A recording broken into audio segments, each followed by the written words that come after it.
Welcome back everyone. आज के इस लेक्चर में आप सभी का स्वागत है। आज हम लोग एक नया मॉड्यूल शुरू करने वाले हैं फिज़िक्स का, क्लास 11th। इसमें हम लोग सारी चीज़ें डिस्कस करेंगे, थ्योरी प्लस प्रॉब्लम सॉल्विंग दोनों, और इसके साथ साथ हम लोग जो डाउट्स हैं उसे भी डील करने का कोशिश करेंगे इसमें। ठीक है, इससे पहले मैं मैथ पढ़ा रहा था आप लोगों को, तो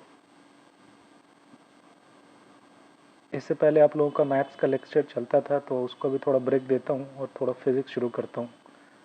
ठीक है, इसमें मैं क्लास 11th के थ्योरी से स्टार्ट करूँगा।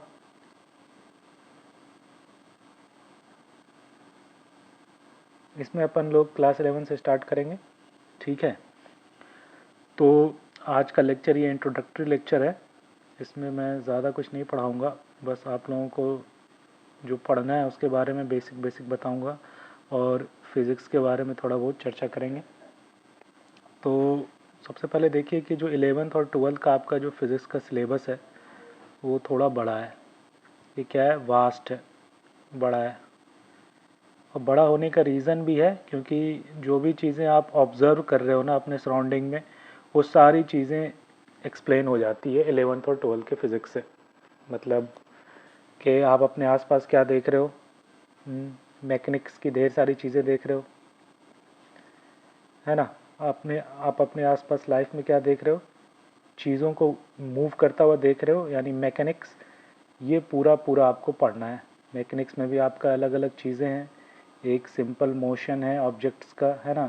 दूसरा, जब आप कुछ फेंक रहे हो, कोई बैट्समैन बॉल को मार रहा है, तो वो क्या हो गया, प्रोजेक्टाइल मोशन उसको बोलते हैं, वो भी आपको पढ़ना है। फिर कोई चीज़ सर्किल में घूम रही है, ठीक है, तो वो हो गया आपका सर्कुलर मोशन, वो भी आपको पढ़ना है।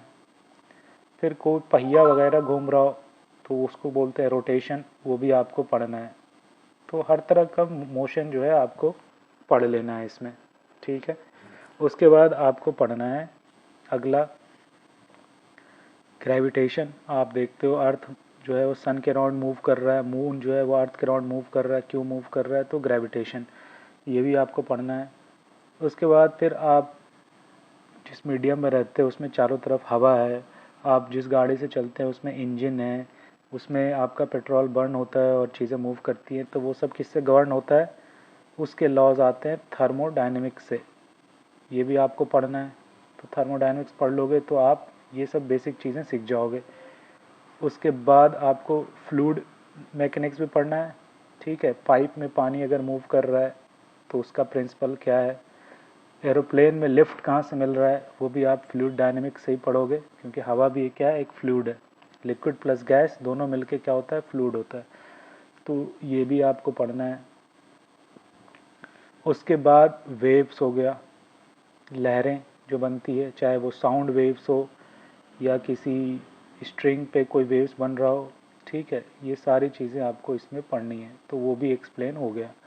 ठीक है, उसके बाद आप अपने लाइफ में देखते ही होगे, क्रेन है चीज़ों को उठाने के लिए, ठीक है, तो कितना मोटा होना चाहिए वायर, जब चीज़ों को उठा रहे हैं तो वो कितना लोड बेयर करेगा, ये सारी चीज़ें कहाँ पढ़नी है आपको, प्रॉपर्टीज़ ऑफ मैटर में, स्ट्रेस और स्ट्रेन, तो ये भी आपको पढ़ना है। ठीक है ना। तो मोटा मोटी जो भी आप चीज़ें ऑब्ज़र्व कर रहे हो ना अपने लाइफ में, वो सारी कवर हो रही हैं। तो इसलिए क्लास 11 का सिलेबस मोटा मोटी ये है। आपको और डिटेल में सिलेबस पढ़ना चाहिए जो आपके जेई मेंस और एडवांस के प्रोस्पेक्टस में दिया हुआ है। ये ऑलवेज़ रिकमेंडेड होता है कि आप अपना सिलेबस एक बार ज़रूर पढ़ो। इससे थोड़ा आइडिया लगता है, लेकिन ये थोड़ा बोरिंग काम भी है, मैं तो नहीं पढ़ पाता था। लेकिन अगर कोई चैप्टर जब स्कूल में या क्लास में ख़त्म हो जाए उसके बाद एक बार ज़रूर देख लेना, है ना। इम्पॉर्टेंट है, ज़बरदस्ती काम नहीं होता है, जब मन लगे जिस टाइम उस टाइम, लेकिन कर लेना इसको एक बार, जो है सिलेबस पढ़ लेना चाहिए, इससे बढ़िया रहता है। तो ये आपका क्लास 11 का मोटा मोटी ये सिलेबस है आपका। काफ़ी इंटरेस्टिंग टॉपिक्स हैं। ठीक है, जो भी चीज़ें आपके आसपास हो रही हैं वही सारी चीज़ें इसमें पढ़ना है, तो अच्छा लगता है। अगर आप इंटरेस्ट जगाओ तो आपको मज़ा आएगा इसको पढ़ने में। उसी तरह क्लास 12 का अगर देखें तो जो चीज़ें रह गई हैं वो क्लास 12th में है। बाकी क्लास 12th में आपको ऑप्टिक्स पढ़ना है, ठीक है, एक बड़ा पोर्शन ये है लेंसेज के बारे में, ठीक है, और मिरर्स के बारे में। दूसरा आपको इलेक्ट्रिसिटी एंड मैग्नेटिज्म, एक बहुत बड़ा फेनोमेना ये है जो हमारे चारों तरफ हो रहा है, तो ये पढ़ना है, ठीक। उसके बाद आपको थोड़ा बहुत पढ़ना है एटम्स एंड न्यूक्लियाई, है ना, न्यूक्लियर फिजिक्स।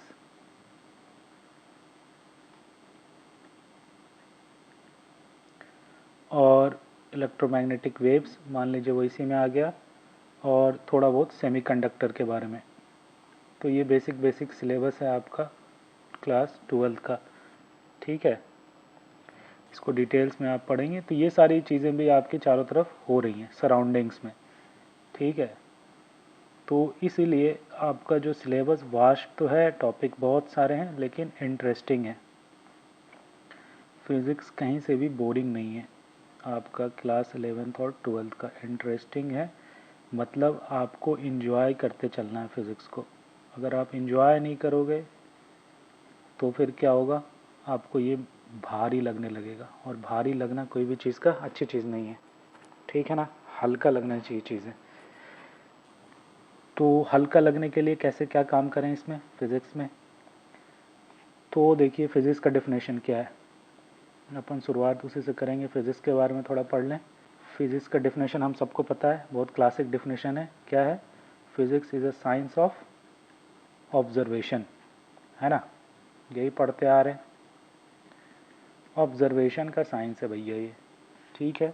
यानी हम क्या करते हैं, कोई भी फेनोमेना हो रहा है उसको पहले ऑब्ज़र्व करते हैं।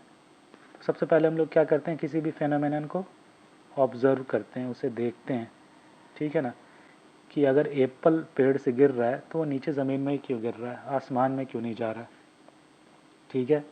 उसको ऑब्ज़र्व करते हैं हम लोग। फिर ऑब्ज़र्वेशन करने के बाद उसको एक्सप्लेन करने के लिए हम लोग कुछ पोस्टुलेट्स बनाते हैं। पोस्टुलेट्स यानी वो बेसिक चीज़ें हैं जिसको हम लोग मान लेते हैं कि सही है, इसको प्रूफ नहीं किया जा सकता, ठीक है ना। पोस्टुलेट्स क्या हो गया, पोस्टुलेट्स वो चीज़ें हो गई जिसको आप प्रूफ नहीं कर सकते। जैसे न्यूटन्स का third law, to every action there is equal and opposite reaction, ठीक है ना, यानी बेसिकली मोमेंटम कंजर्वेशन। तो इसका कोई प्रूफ नहीं है थ्योरी से, या आप एक्सपेरिमेंट से आप एक्सपीरियंस कर सकते हो कि हाँ ये हर केस में सही हो रहा है, लेकिन इसका कोई मैथमेटिकल प्रूफ नहीं है। ऐसी चीज़ों को पोस्टुलेट्स बोलते हैं, ठीक है। और तो पहले हम लोग किसी फेनोमेनन को ऑब्जर्व किए, फिर उसको एक्सप्लेन करने के लिए कुछ पोस्टुलेट्स बनाए और कुछ थ्योरी दिए, है ना, थ्योरी डिफिनेशंस ये सारे देकर हम लोग उस फेनोमेना को एक्सप्लेन करते हैं, ठीक है। जैसे ग्रेविटेशन का फार्मूला G m1m2/r² हो गया, न्यूटन्स का फर्स्ट लॉ और सेकंड लॉ हो गया। तो ये सब क्या है, पोस्टुलेट्स और थ्योरी है जो दे रहे हैं अपन फेनोमेना को एक्सप्लेन करने के लिए। इसके बाद निकल के आता है इससे क्या, इक्वेशंस, ठीक है ना, अलग अलग इक्वेशंस बनते हैं इससे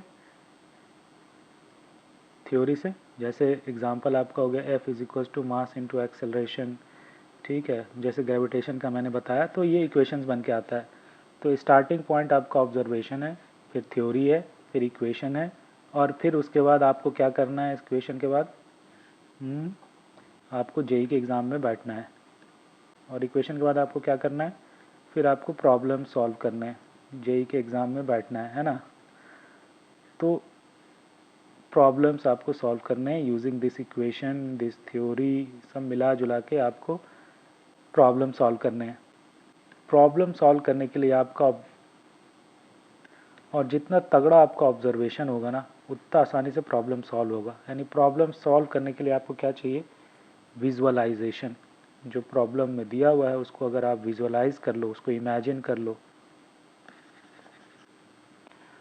और प्रॉब्लम सॉल्व करने के लिए क्या चाहिए, विजुअलाइजेशन। मतलब जो चीज़ प्रॉब्लम में दी हुई है उसको अगर अपने दिमाग में होता हुआ देख लो तो क्या होगा, कौन सी थ्योरी लगेगी, कौन सा इक्वेशन लगेगा, आप आसानी से समझ जाओगे। तो ये विजुअलाइजेशन इम्पॉर्टेंट है प्रॉब्लम को सॉल्व करने के लिए। और ये कैसे आएगा, ये तब आएगा जब आपका ऑब्जर्वेशन तगड़ा है, ठीक है ना। ऑब्जर्वेशन अच्छा है तो विजुअलाइजेशन प्रॉब्लम का आसानी से हो जाएगा, ठीक है ना। तो ये पूरा साइकिल है आपका फिज़िक्स का, ठीक है। कि और वो ये है कि आप अपने आसपास चीज़ों को ऑब्ज़र्व करोगे, चाहे आप गाड़ी में बैठे हो, रिक्शे में बैठे हो, साइकिल चला रहे हो, ठीक है ना, चाहे अपने पंखा घूमता हुआ देख रहे हो, कुछ भी देख रहे हो, उसको अपने जो थ्योरी जो क्लासरूम में पढ़ रहे हो उससे रिलेट करने की कोशिश करो। अपने ऑब्जर्वेशन को जो थ्योरी पढ़ रहे हो 11th-12th में उससे रिलेट करो, इक्वेशन से उसको रिलेट करो, और फिर प्रॉब्लम सॉल्व करते समय जो आपने यहाँ पे सीखा है उससे विजुअलाइज करो चीज़ों को, तो सॉल्व हो जाएगा प्रॉब्लम आसानी से, ठीक है ना। फिज़िक्स का 80% काम यही है कि आप कौन सा स्टेप लेना है वो आपको पता हो। स्टेप 1 क्या होगा, स्टेप 2 क्या होगा, स्टेप 3 फिर क्या होगा। अगर ये आपको पता है तो मैथ्स इसमें ज़्यादा भारी नहीं होता है। बस यही होता है कि स्टेप 1 कौन सा होगा, ठीक है, फिर स्टेप 2 क्या लेना है, फिर स्टेप 3 क्या लेना है। उसके लिए आपको प्रॉब्लम का विजुअलाइजेशन चाहिए। वो दिखेगा कैसे, कोई भी क्वेश्चन जो दिया हुआ है वो दिखेगा कैसे, होता हुआ कैसे दिखेगा, उसके लिए आप अपना ऑब्जर्वेशन अच्छा रखो। यानी जब आप थ्योरी पढ़ रहे होगे तो ये दोनों को अच्छे से कोरिलेट करके पढ़ो, ठीक है ना। यानी ऑब्जर्वेशन और थ्योरी जब आप पढ़ रहे होगे क्लासरूम में तो ये दोनों अच्छे से मिल जाना चाहिए, घुल जाना चाहिए, तभी आप प्रॉब्लम और विजुअलाइजेशन कर पाओगे बाद में, ठीक है ना। तो ये क्रक्स हो गया फिज़िक्स का। और क्लास 11th में ये करना बहुत आसान है, क्योंकि क्लास 11th के टॉपिक को देखना आसान है, ठीक है ना। मैकेनिक्स की सारी चीज़ें आपको दिख रही होंगी, इसमें कोई समस्या नहीं है। Projectile motion, motion, circular motion, rotation, ये सब आप देख सकते हो अपनी आँखों से, कोई दिक्कत नहीं है। तो विजुअलाइजेशन आसान हो जाता है।